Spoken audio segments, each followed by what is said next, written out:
ایمان لے آتے اور تقوی اختیار کرتے تو ہم ان پر آسمان اور زمین سے اپنی برکات نازل کرتے، ان پر اپنی برکتیں کھول دیتے۔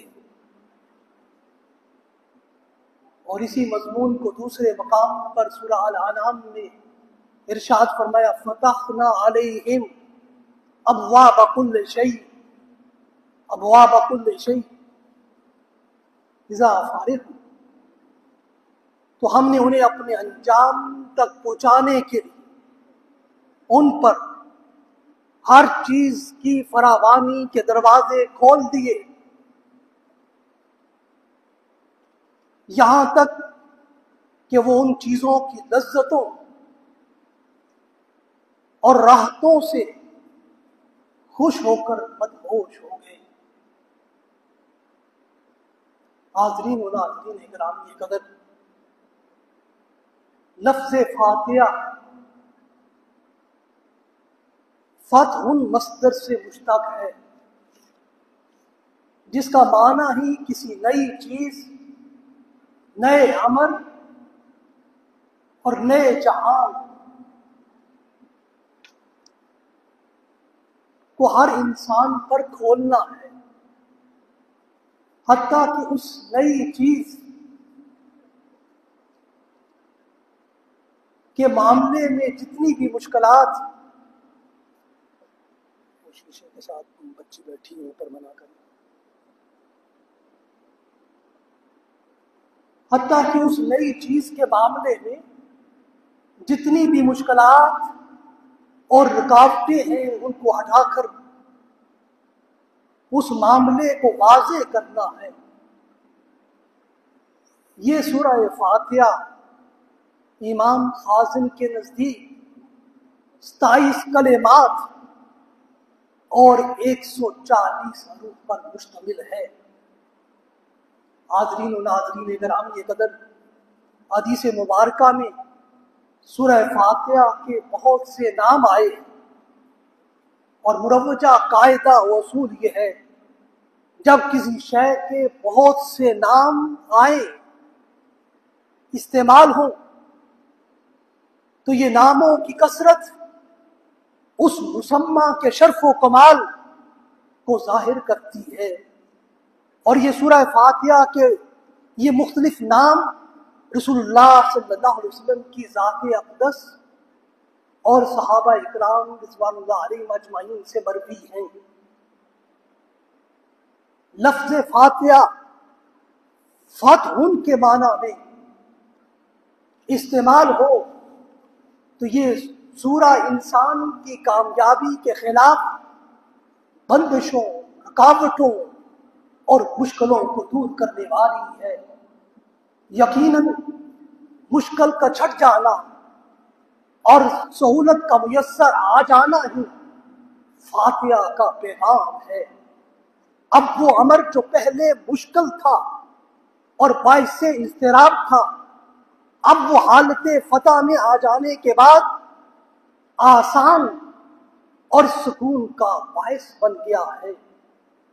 انسانی زندگی کی مشکلات ہمیشہ اللہ کی مدد و نصرت سے زائل ہوتی ہے۔ انسانی زندگی میں حالت فتوح ہمیشہ سچے قاری قرآن کو میسر آتی ہے۔ یہ الفاتحہ انسانی زندگی کی مشکلوں اور بندشوں کو اللہ کی نعمتوں کو فراوانی کے ساتھ بدل دیتی ہے۔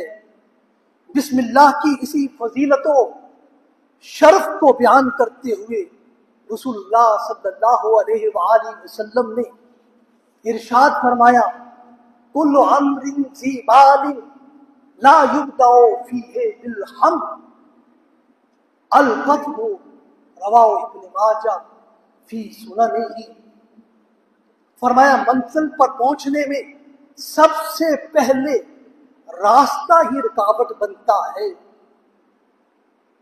اور جب وہ رکاوٹ دور ہو جاتی ہے اور اس رکاوٹ پر فتح حاصل ہو جاتی ہے تو پھر صورتحال یہ ہوتی ہے اذا جاء نصر اللہ والفتح ورأیت الناس یدخلون فی دین اللہ افواجا، جب اللہ کی مدد اور فتح آ پہنچے اور آپ لوگوں کو دیکھ لیں کہ وہ اللہ کے دین میں جوک در جوک داخل ہو رہے ہیں، تو بلا شبہ یہ اللہ کی مدد کی صورتحال ہے کہ جب وہ مدد آتی ہے تو لوگ جوک در جوک اسلام میں داخل ہوتے ہیں۔ بلا شبہ کوئی بھی بندش اور رکاوٹ اس وقت تک دور نہیں ہوتی جب تک اللہ کی مدد و نصرت نازل نہ ہو، اور جو امر پہلے بندشوں کی وجہ سے مشکل ہوتا ہے وہی حالت فتح میں آسان ہو جاتا ہے، اور حالت فتح در حقیقت اللہ کی طرف سے خصوصی انعام ہوتا ہے، جس کے باعث ساری رکاوٹیں دور ہو جاتی ہیں اور انسان کو ظاہر و باطن میں لطف و سکون ملتا ہے۔ حاضرین و ناظرین گرامی قدر، فاتحہ کا ایک معنی ازالہ رنج و علم بھی ہے،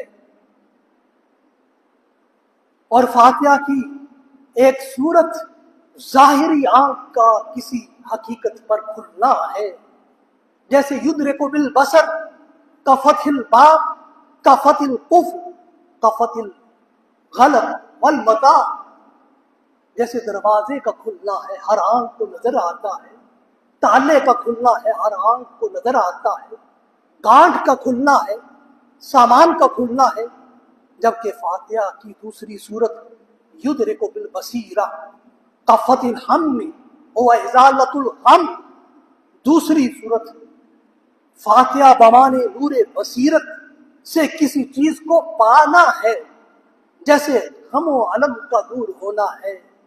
رواہ ھذا المعنی امام راغب اصفہانی فی مفرداتہ، اسی طرح کسی بے چین شخص کو آرام مل جائے، کوئی پریشان حال شخص خوش ہو جائے، اور کوئی تنگ دست فراخی رزق کی نعمت پا جائے، اور کسی محروم شخص کی کوئی تمنا پوری ہو جائے، یہ سب فتح باطنی کی صورتیں ہیں۔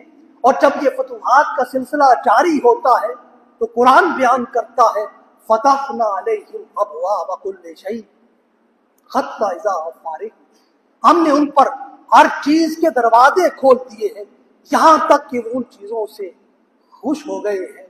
حاضرین و ناظرین گرامی قدر، باری تعالیٰ یہ عمل اور یہ انعام ہر اس بندے کو عطا کرتا ہے جو اپنے ایمان کی تقویت کا اہتمام کرتا رہتا ہے اور جو راہ تقویٰ کو اختیار کیے رکھتا ہے، جس کا نتیجہ سماوی اور ارضی برکات کے نزول کی صورت میں سامنے آتا ہے۔ قرآن بیان کرتا ہے بلو ان اہل القری آمنوا واتقوا لفتحنا علیہم برکات من السماء والارض فی سورۃ الاعراف، اگر ان بستیوں کے باشندے ایمان لے آتے، تقوی اختیار کرتے، تو ہم ان پر آسمان و زمین سے برکات نازل کرتے۔ حاضرین و ناظرین گرامی قدر، الفاتحہ انسانی زندگی سے ذہنی مصیبتوں، فکری الجھنوں کو دور کرتی ہے، انسان پر ذہنی سکون اور اطمینان قلب کی راہوں کو کشادہ کرتی ہے، اور یہ انسانی زندگی کے محیط اندھیروں اور رنج و علم کی محیط گھٹاؤں کو دور کرتی ہے۔ اس سورہ فاتحہ کی حقیقی روح جب انسان کے قلب و ذہن میں اتر جاتی ہے تو یہ انسان سب غموں سے، سب دکھوں سے نجات پا لیتا ہے۔ حاضرین و ناظرین گرامی قدر، فاتحہ کا ایک اور معنی علوم کو کھولنا ہے، رشد و ہدایت کو انسان پر عیاں کرنا ہے۔ اس لیے کہا جاتا ہے کہ فلاں شخص نے علوم کا بند دروازہ کھول دیا ہے، فلاں فتح من العلم بابا مغلقا، رواہ امام راغب اصفہانی فی کتابہ المفردات، کہ فلاں نے علم کا بند دروازہ کھول دیا ہے، اور اسی معنی کی تائید یہ آیا کریمہ بھی کرتی ہے۔ ارشاد باری تعالیٰ ہے قالوا اتحدثونہم بما فتح اللہ علیکم لیحاجوکم بہ ان کا ربکم فی سورۃ البقرہ، وہ کہتے ہیں کہ تم ان مسلمانوں پر رسول اللہ سے متعلق وہ باتیں کہہ دیتے ہو جو اللہ نے تم پر ظاہر کی ہے، تاکہ وہ ان باتوں کو تمہارے خلاف رب کی حضور تم پر بطور حجت پیش کریں۔ حاضرین و ناظرین گرامی قدر، وہ علم جو انسان پر کھلتا ہے اور بما فتح اللہ کی صورت اختیار کرتا ہے، وہ انسان کے باطن سے پھوٹتا ہے اور سینوں سے سینوں تک منتقل ہوتا ہے، اور یہ فتح ان کی صورت جس کے لیے جس آلے کے ذریعے سے ظاہر ہوتی ہے اسے مفتاح، مفاتیح اور مفاتیح سے تعبیر کرتے ہیں، جس کا معنی کنجی ہے، اور کنجی سے بند تالے کو کھولا جاتا ہے۔ اس لیے قرآن کہتا ہے وَعِندَهُ مَفَاتِحُ الْغَيْبِ لَا يَعْلَمُهَا إِلَّا هُوَ فِي سُورَةِ الْأَنْعَامِ، اور غیب کی کنجیاں اسی کے پاس ہے اور انہیں اس کے سوا کوئی نہیں جانتا ہے۔ حاضرین و ناظرین گرامی قدر، اس آیت کریمہ میں کائنات کے حقائق اور اس کے علوم و ہدایات کو غیب قرار دیا گیا ہے، اور ان کی طرف مفاتیحوں کی نسبت اور اضافت کی گئی ہے، اور اس اضافت نے اس امر کو واضح کر دیا ہے کہ غیب قطعاً کوئی ایسی چیز نہیں ہے جو کسی پر نہ کھل سکے۔ نتیجتاً اس غیب کو ہمیشہ ہی مخفی اور مستور رکھا جائے۔ اگر ایسا ہونا ہوتا تو پھر اس کے ساتھ مفاتیحوں کنجیوں کا ذکر نہ کیا جاتا، مفاتیحوں کا لفظ اس غیب کے ساتھ نہ آتا، اس لیے کہ کنجیوں مفاتیحوں کا لفظ کو ظاہر کرتا ہے کہ مشیت عزتی غیب کو بند انسانوں پر نہیں رکھنا چاہتی، بلکہ غیب کو انسانوں پر کھولنا چاہتی ہے۔ قرآن خود اس حقیقت غیب کو مزید واضح کرتا ہے، عالم الغیب فلا یظہر علی غیبہ احدا الا من ارتضی من رسول فی سورۃ الجن، فرمایا کہ اور وہ غیب کا جاننے والا ہے، بس اپنے غیب پر کسی کو غالب اور مسلط نہیں کرتا ہے سوائے اپنے پسندیدہ رسولوں کے۔ حاضرین و ناظرین گرامی قدر، غیب کے ساتھ مفاتیحوں کا تصور قرآن نے اس لیے دیا ہے تاکہ انسانوں پر واضح کر دیا جائے کہ ذات حق جہاں عالم الغیب ہے وہیں وہ ذات حق فاتح الغیب بھی ہے، مگر اس کے لیے شرط الا من ارتضی من رسول کی ہے۔ قرآن اسی حقیقت کو دوسرے مقام پر یوں واضح کرتا ہے وما قال اللہ ليحكم على الغيب ولكن الله يجتبي من رسله من يشاء فی سورۃ عمران۔ اللہ کی یہ شان یہ نہیں ہے کہ تمہیں غیب پر وہ تمہیں مطلع فرما دے، لیکن اللہ اپنے رسولوں میں سے جسے چاہے غیب کے لیے، غیب بتانے کے لیے چن لیتا ہے۔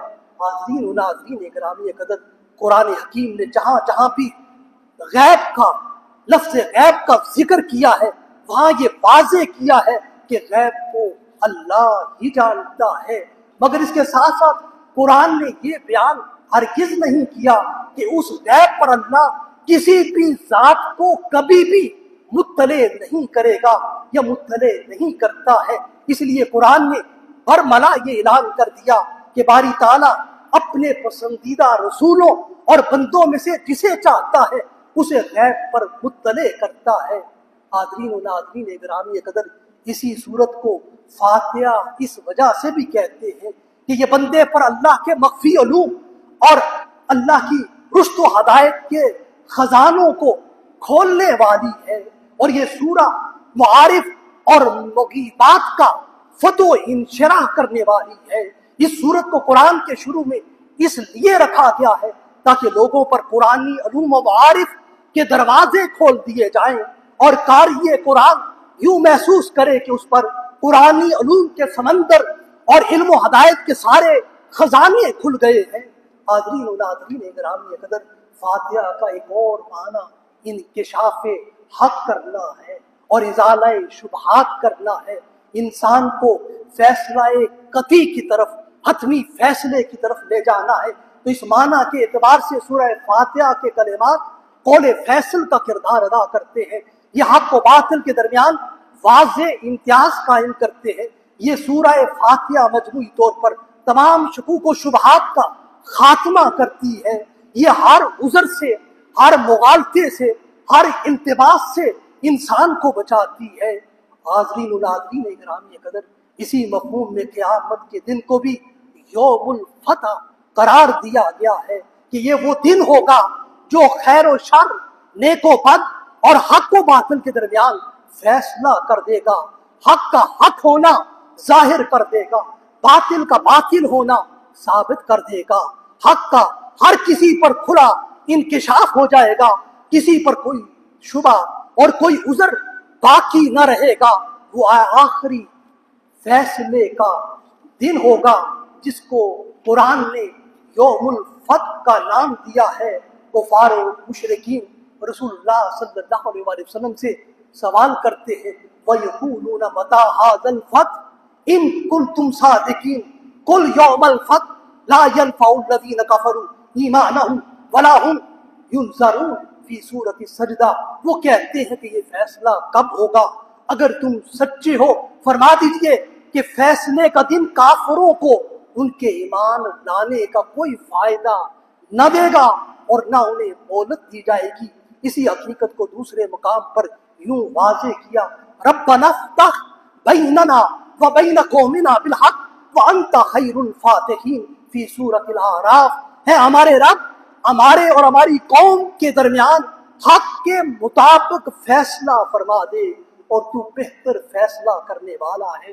حاضرین و ناظرین گرامی قدر، یہ آیا کریمہ لفظ فتح کا تعین اس فیصلے سے کر رہی ہے جو حق و باطل کے درمیان کھلا امتیاز پیدا کرتا ہے، یہاں تک کہ حق کا حق ہونا اور باطل کا باطل ہونا ثابت ہو جاتا ہے۔ اسی وجہ سے قرآن اپنے نزول کا مقصد لوگوں پر ظاہر کرتا ہے، یرید اللہ ان یحق الحق بکلماتہ ویقطع دابر الکافرین لیحق الحق ویبطل الباطل ولو کرہ المجرمون فی سورۃ الانفال۔ اور اللہ یہ چاہتا تھا کہ اپنے کلام سے حق کو حق ثابت فرما دے اور کافروں کی جڑ کاٹ دے تاکہ حق کا حق ہونا ثابت ہو جائے اور باطل کو باطل کر دے، اگرچہ مجرم لوگ اسے ناپسند ہی کیوں نہ کرتے ہو۔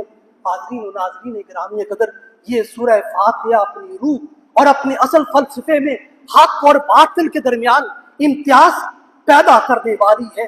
یہ سورہ قرآن و سنت اور اسلام کی ساری تعلیمات کی حقیقی روح کو واضح کرتی ہے۔ جو کچھ اس سورہ کے تصورات کے خلاف ہے وہ باطل ہے، وہی مکر ہے، وہی فریب ہے۔ اسی وجہ سے اس سورہ نے صراط مستقیم کا بڑا جامع اور بڑا معنی تصور پیش کر دیا ہے۔ اس کے ذریعے راہ حق کی نشاندہی کر دی ہے اور راہ باطل کو بھی لوگوں پر عیاں کر دیا ہے۔ اس سورہ فاتحہ نے سورہ صراط مستقیم کے تعین کو لوگوں کی اپنی طبیعتوں، ان کی اپنی ذاتی سوچوں اور ان کے ذاتی فیصلوں پر نہیں چھوڑا کہ وہ قرآن و سنت کی خود ساختہ تعبیرات اور تعویلات کے ذریعے جس کو چاہے صراط مستقیم قرار دے اور جس کو چاہے خلاف صراط مستقیم قرار دے، بلکہ اس صراط مستقیم کا تعین روز روشن کی طرح یوں کیا ہے۔ قرآن بیان کرتا ہے، صراط الذین انعمت علیہم غیر المغضوب علیہم ولا الضالین، ان لوگوں کا راستہ جن پر تو نے انعام فرمایا ہے اور ان لوگوں کا نہیں جن پر تیرا غضب ہوا ہے، اور نہ گمراہ لوگوں کا راستہ۔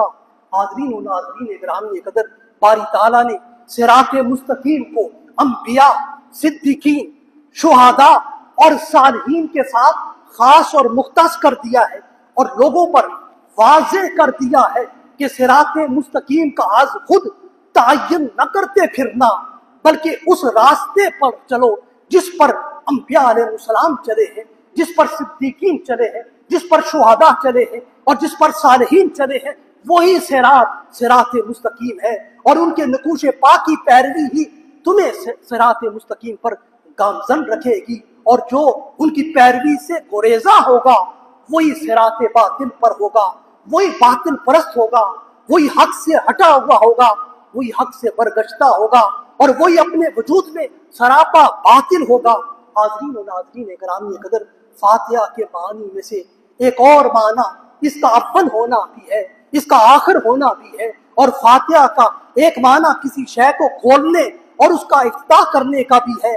یہ بات ہر شخص جانتا ہے، جہاں سے کسی چیز کا افتتاح ہوتا ہے وہی اس چیز کا نقطۂ آغاز بھی ہوتا ہے، اور وہی اس چیز کا مقام اولی بھی ہوتا ہے۔ اس بنا پر لفظ فاتحہ کی تعریف یہ کی گئی ہے، فاتحہ تو کل شیء مبدأ الذی یفتح بہ ما بعدہ، رواہ امام راغب اصفہانی فی المفردات۔ ہر شے کا فاتحہ اس کا مبدأ ہوتا ہے جس سے اس کا آغاز ہوتا ہے، اس شے کے ما بعد کے لیے بھی وہی مبدأ ہوتا ہے۔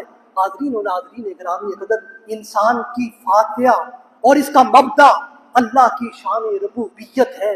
اس رب نے چاہا تو انسان وجود میں آ گیا۔ انسان کی تخلیق کا آغاز اس کی روح سے ہوا ہے۔ انسان نے اپنی ناسوتی شہادت سے قبل اپنی اصلیت پر اقرار الوہیت اور اقرار ربوبیت کا کھلا اظہار کیا ہے۔ باری تعالیٰ نے انسان کو اس کی اصل یاد دلاتے ہوئے عالم ارواح میں اس کا اپنے رب سے کیا گیا وعدہ عہد یاد دلایا ہے۔ قرآن میں بیان کیا ہے انسان تم میں سے ہر ایک عالم ارواح میں مجھ سے وعدہ کر کے آیا ہے۔ میں نے تم سے پوچھا الست بربکم قالوا بلا شہدنا ان تقولوا یوم القیامہ انا کنا عن ھذا غافلین فی سورۃ الاعراف۔ کیا میں، رب نے سب ارواح سے پوچھا کیا میں تمہارا رب نہیں ہوں؟ وہ سب بول اٹھی کیوں نہیں، تو ہی ہمارا رب ہے، اور ہم گواہی دیتے ہیں تاکہ قیامت کے دن یہ نہ کہو کہ ہمیں اس عہد کی عالم ارواح میں کیے ہوئے اپنے اس عہد کی کچھ خبر نہیں ہے۔ حاضرین و ناظرین گرامی قدر، یہ آیہ کریمہ واضح کر رہی ہے کہ انسان کا آغاز کلمہ رب سے ہوا ہے۔ اقرار ربوبیت نے اسے وجود ہستی کا لباس دیا ہے۔ الست بربکم، یہ انسان کا وہ وعدہ اور عہد ہے جو اللہ سے اس نے براہ راست عالم ارواح میں کیا ہے۔ اس دنیاوی حیات میں اس وعدہ الست اور اس عہد عزیز کو یوں نبھانا ہے کہ انسان کی ہر صحیح میں رب کی ربوبیت کے اور رب کی الوہیت کے جلوے نظر آئیں۔ اور سورہ فاتحہ کے یہ ابتدائی کلمات الحمدللہ رب العالمین پکار کر انسان کو روز اول کے وعدے کی یاد دلا رہے ہیں کہ اس زندگی کو رب کی تمہیں ہر صورت میں بندگی بنانا ہے۔ اور فاتحہ انسان کو اس کتاب حیات کا پہلا سبق بھی سکھاتی ہے کہ اس کی زندگی میں الحمدللہ کی ہر وقت حکمرانی ہونی چاہیے۔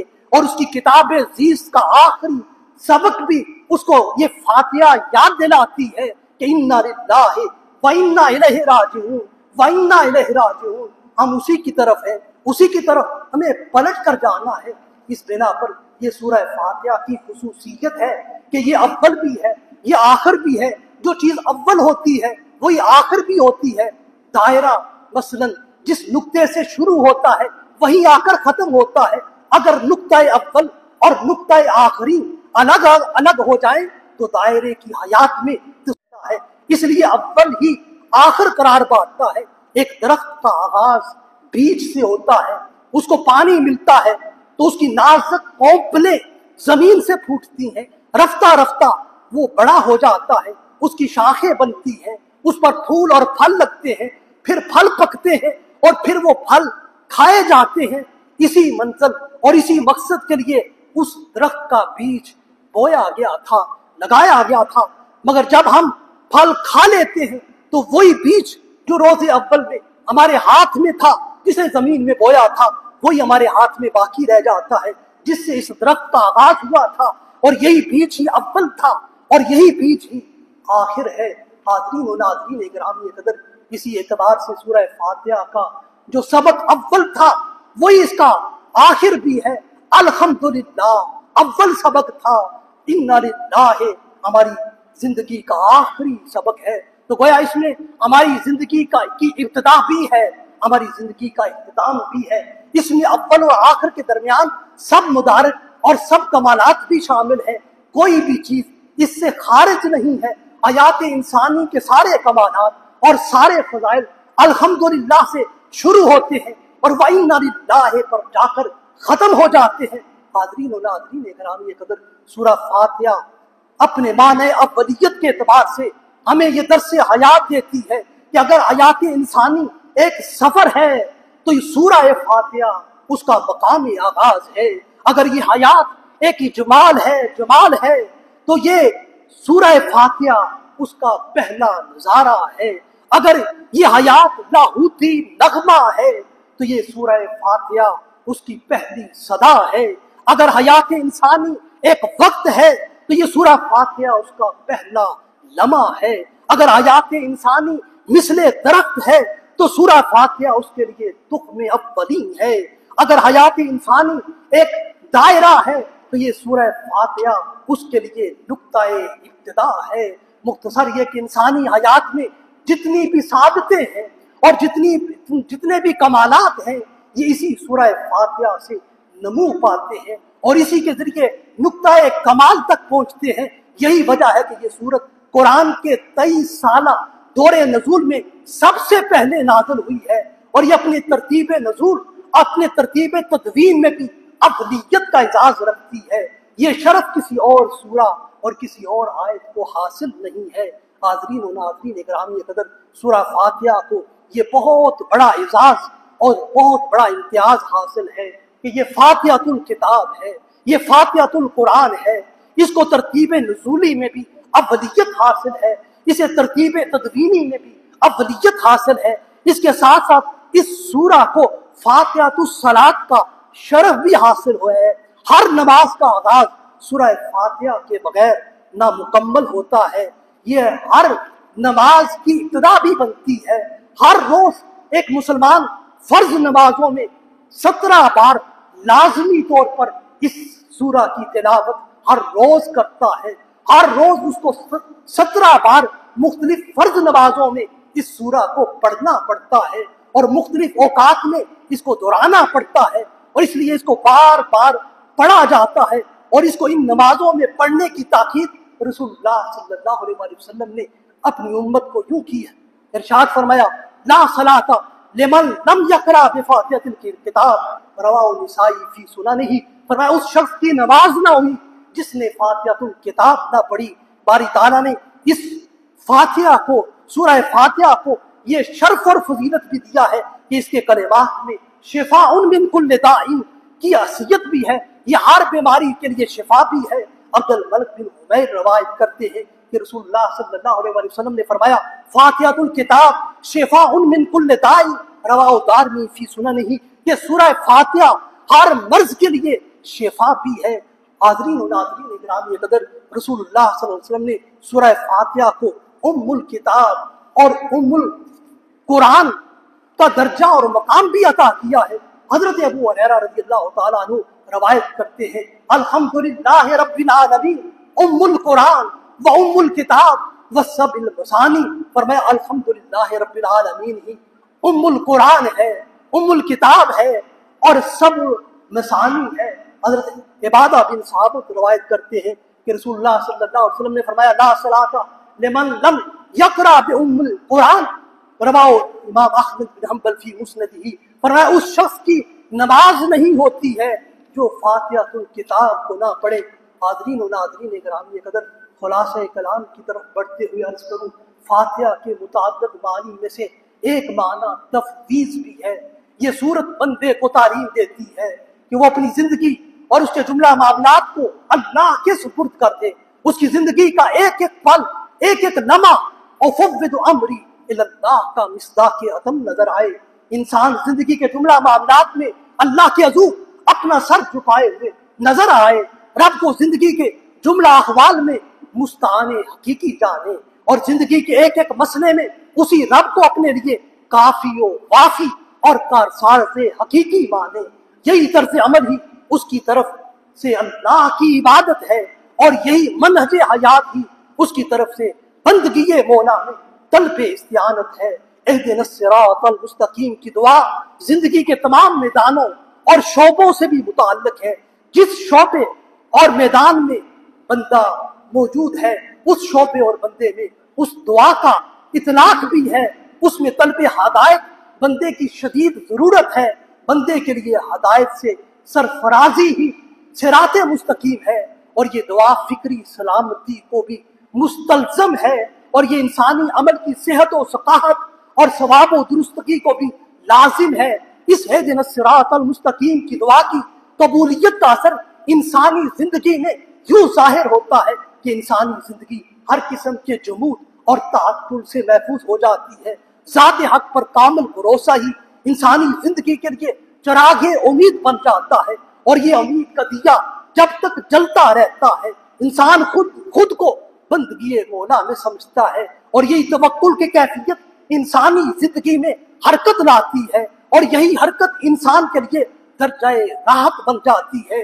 وہ ذات حق جب بندے کو بندگی کے ان آداب سے آراستہ دیکھتی ہے تو وہ رب اپنی عطاؤں، اپنی رحمتوں، اپنی نعمتوں کی بارش اپنے بندے پر مسلسل کرنے لگتا ہے۔ سورہ فاتحہ کا موضوع ہی اللہ ہے، سورہ فاتحہ کا موضوع ہی اللہ کا بندہ ہے۔ اس مضمون کے تسلسل میں رسول اللہ صلی اللہ علیہ وسلم نے حدیث قدسی بیان کی ہے۔ باری تعالیٰ ارشاد فرماتا ہے قسمت الصلاۃ بینی و بین عبدی نصفین فنصفها لی ونصفها لعبدی ولعبدی ما سأل، رواہ امام ترمذی فی سننہ۔ فرمایا میں نے اپنے اور بندے کے درمیان نماز کو دو حصوں میں تقسیم کر دیا ہے، آدھی نماز میرے لیے ہے، آدھی میرے بندے کے لیے ہے۔ میرے بندے کو وہی ملے گا جو اس نے مانگا ہے۔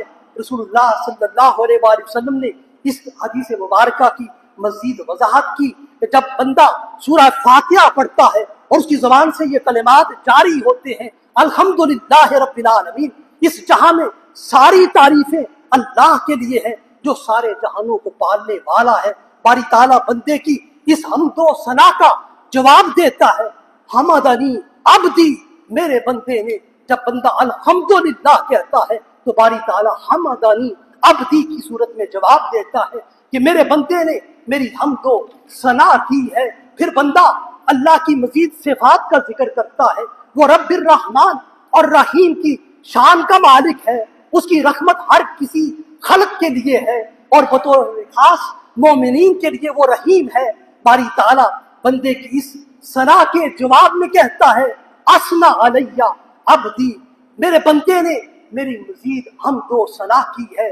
بندہ اپنے رب کی صفت رحمان اور صفت رحیم کے ساتھ اس کے مالک یوم الدین ہونے کا ذکر کرتا ہے کہ مولا تو ہی قیامت کے دن کا مالک ہے، اس دن کا بادشاہ تو ہی ہے مولا، اس دن بھی تیری رحمت کا میں امیدوار ہوں۔ اس پر باری تعالیٰ فرماتا ہے مجدنی عبدی وہذا لی، میرے بندے نے میری بزرگی بیان کی ہے اور یہ میرے لیے ہے۔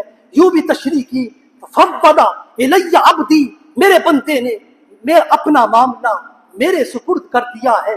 اس کے بعد جب بندہ ایاک نعبد و ایاک نستعین کہتا ہے تو ارشاد ہوتا ہے ھذا بینی و بین عبدی، یہ بات میرے اور میرے بندے کے درمیان راز ہے۔ اور جب بندہ اہدنا الصراط المستقیم صراط الذین انعمت علیہم غیر المغضوب علیہم ولا الضالین کے کلمات اپنی زبان سے ادا کرتا ہے تو ندا آتی ہے ھذا لعبدی ولعبدی ما سأل، کہ یہ حصہ خالصتاً میرے بندے کے لیے ہے اور میرے بندے کو وہی کچھ ملے گا جو اس نے مانگا ہے۔ حاضرین و ناظرین اکرامی قدر، یہ سورہ الفاتحہ اپنے اندر معنی اور مفاہیم کا ایک سمندر رکھتی ہے، اسی وجہ سے اس کے متعدد اسماء مفسرین نے بیان کیے ہیں۔ یقیناً یہ فاتحہ مغلق الاغلاق والاشکال ہے، یہ مشکلات کو دور کرتی ہے، یہ مفتح الہم والغم ہے، یہ انسان کے علم اور غم کو مٹاتی ہے، یہ مفتح العلوم والمغیبات ہے، یہ انسان پر علوم و مغیبات کا دروازہ کھولتی ہے، یہ مفتح المحبات ہے، یہ بندے کو غیروں کے غلبہ و تسلط سے محفوظ کرتی ہے۔ یہ سورہ فاتحہ مظہر الحق و دفع الشبہات ہے، یہ حق کو بندے پر ظاہر کرتی ہے اور اسے شکوک و شبہات سے بچاتی ہے۔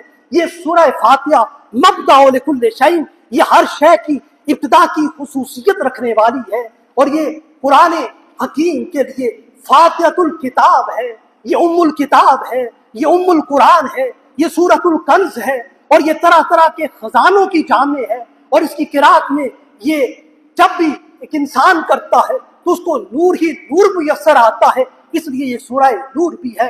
یہ ہر روز فرض نمازوں میں 17 بار ہر مسلمان کی زبان سے لازمی طور پر پڑھی جانے والی السبع المثانی ہے۔ یہ سورہ خود قرآن کی اساس ہے، اس لیے یہ اساس القرآن ہے۔ یہ سورہ حمد و ثنا کی بنیاد ہے، اس لیے یہ سورۃ الحمد ہے۔ یہ رب سے بندے کے راز و نیاز کو بیان کرتی ہے، اس لیے یہ سورۃ المناجات ہے۔ یہ بندے کی طرف سے اللہ کی نعمتوں پر اظہار تشکر ہے، اس لیے یہ سورۃ الشکر ہے۔ بندہ اپنی زندگی اللہ کے سپرد کرتا ہے، اس لیے یہ سورۃ التفویض ہے۔ بندہ ہر مصیبت اور آفت میں اور ہر خوشی اور غمی میں اور ہر راحت و پریشانی میں رب ہی کو پکارتا ہے۔ اسی طرح بندہ ہر سوال، ہر مانگ، ہر طلب اپنے رب کے حضور ہی پیش کرتا ہے، اس لیے یہ سورۃ الدعا بھی ہے۔ بندہ رب پر بھروسہ کر کے ہر چیز سے بے نیاز ہو جاتا ہے، اس لیے یہ سورۃ القافیہ بھی ہے، سورۃ الوافیہ بھی ہے۔ بندہ ہر بیماری میں، ہر مرض میں صحت یابی اور شفائے کامل کا بھروسہ اللہ ہی کی ذات پر کرتا ہے، اور اسی سے مرض کی نجات کے لیے دعائیں مانگتا ہے، اور وہی اس کو اس مرض سے شفا دیتا ہے، اس لیے یہ سورۃ الشفا بھی ہے، یہ سورۃ الشافیہ بھی ہے، یہ سورۃ الرقیہ بھی ہے۔ حاضرین و ناظرین گرامی قدر، یہ سورہ فاتحہ اور اس کے تمام مضامین اور اس کے معنی و مطالب اور اس کے معارف و اسرار ہم سے یہی تقاضا کرتے ہیں کہ ہماری زندگی اللہ کی بندگی ہو، ہماری پہچان اس کی فرما برداری ہو، ہماری ہستی اس کے ذکر سے بستی ہو، ہماری پیشانی اس کی یاد میں مچلتی ہو، ہماری روح اس کے عرفان سے تڑپتی ہو، ہماری زبان اس کی نعمتوں پر عادت شکر گزاری رکھتی ہو۔ ہم میں سے ہر ایک کی زندگی اس کی بندگی میں کمال مناجات پاتی ہو، اور زور و شوق سے ہماری زندگی، ہماری بندگی یوں پکارتی ہوئی نظر آتی ہو دن رات، خدا بندہ تیرا بندہ تیری تعریف کرتا ہے، تو مالک جہانوں کا، تو خالق جہانوں کا، تو رحمان ہے مولا، تو عالی شان ہے مولا، مصور تو جہاں تیرا، زمیں تیری، زماں تیرا، تیرے در پر جھکا کر سر تیرا بندہ تجھے مانگے دکھا دے راہ وہ مولا جو تجھ تک لے چلے مجھ کو، دکھا دے راہ وہ مولا جو تجھ تک لے چلے مجھ کو، کہ تیری دید کو ترسے، کہ تیری دید کو ترسے یہ آنکھیں رات دن برسے، کہ تیری دید کو ترسے یہ آنکھیں رات دن برسے، یہ آنکھیں رات دن برسے، یہ آنکھیں رات دن برسے۔